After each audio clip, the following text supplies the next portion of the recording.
കേന്ദ്ര ബജറ്റിൽ കേരളം ആവശ്യപ്പെട്ട പ്രഖ്യാപനങ്ങൾ ഒന്നുമില്ലെന്ന് പ്രമുഖ സാമ്പത്തിക വിദഗ്ധ doctor Mary George one India മലയാളത്തോട്. എയിംസ് ലഭിച്ചില്ലെന്ന് മാത്രമല്ല, കേരളത്തിന്റെ പേര് പോലും പറയാത്ത ബജറ്റാണ് ഇക്കുറി ധനമന്ത്രി നിർമ്മല സീതാരാമൻ പ്രഖ്യാപിച്ചതെന്ന് മേരി ജോർജ് ആരോപിച്ചു. കേരളത്തിന്റെ ഒരാവശ്യവും പരാമർശിക്കാത്ത ബജറ്റ് തികച്ചും കോർപ്പറേറ്റ് അനുകൂലമാണെന്നും അവർ പറയുന്നു.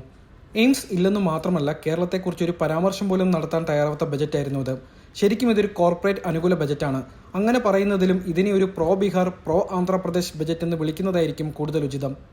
മൂന്നാം നരേന്ദ്രമോദി സർക്കാരിന് മുന്നണിയിൽ നിന്നുള്ള ശക്തമായ സമ്മർദ്ദം ബജറ്റ് പ്രഖ്യാപനങ്ങളിൽ ഉടനീളം പ്രകടമായിരുന്നുവെന്ന് കാണാം. മൂലധന ചിലവ് ഇടക്കാല ബജറ്റിൽ പറഞ്ഞിരുന്ന 11.11 ലക്ഷം കോടിയിൽ നിന്ന് ഒരു മാറ്റവും വരുത്താതെയാണ് ഈ ബജറ്റിലും പ്രഖ്യാപിച്ചിരിക്കുന്നത്.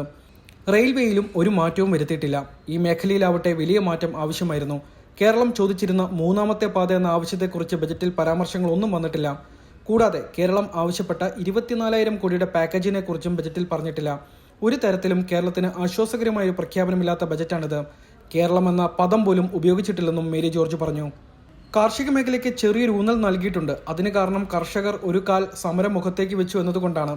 ഇടക്കാല ബജറ്റിൽ പ്രഖ്യാപിച്ചിരുന്ന കാര്യങ്ങൾ പോലും വെട്ടിച്ചുരുക്കുന്ന പൂർണ്ണ ബജറ്റാണെന്ന് കണ്ടത്. മൂലധന ചെലവ് കൂട്ടുമെന്നാണ് നമ്മൾ പ്രതീക്ഷിച്ചത്, എന്നാൽ അത് കൂട്ടിയില്ല.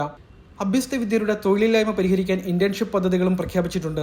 ഇതുവഴി തൊഴിൽ നേടുന്ന ആൾക്ക് ആദ്യത്തെ മാസത്തെ ശമ്പളം 6,000 രൂപ സർക്കാർ നൽകും. ബാക്കിയുള്ളവ CSIR ഫണ്ട് വഴി കോർപ്പറേറ്റുകൾ നൽകണം. ഇതൊരു നല്ല നടപടിയാണ്.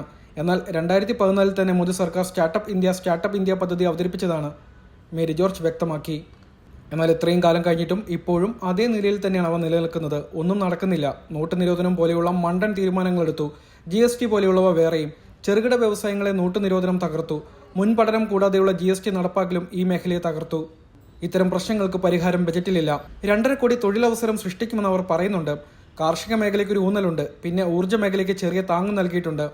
നമ്മുടെ തോമസ് ഐസക്കും ബാലഗോപാലും നടത്തുന്നത് പോലെ വാഗ്ദാനങ്ങൾ മാത്രമായി നരേന്ദ്രമോദിയുടെ ബജറ്റും മാറിയിരിക്കുകയാണ്. ഇപ്പോൾ ഇതൊന്നും നടക്കില്ലെന്നും ഡോക്ടർ മേരി ജോർജ് കൂട്ടിച്ചേർത്തു.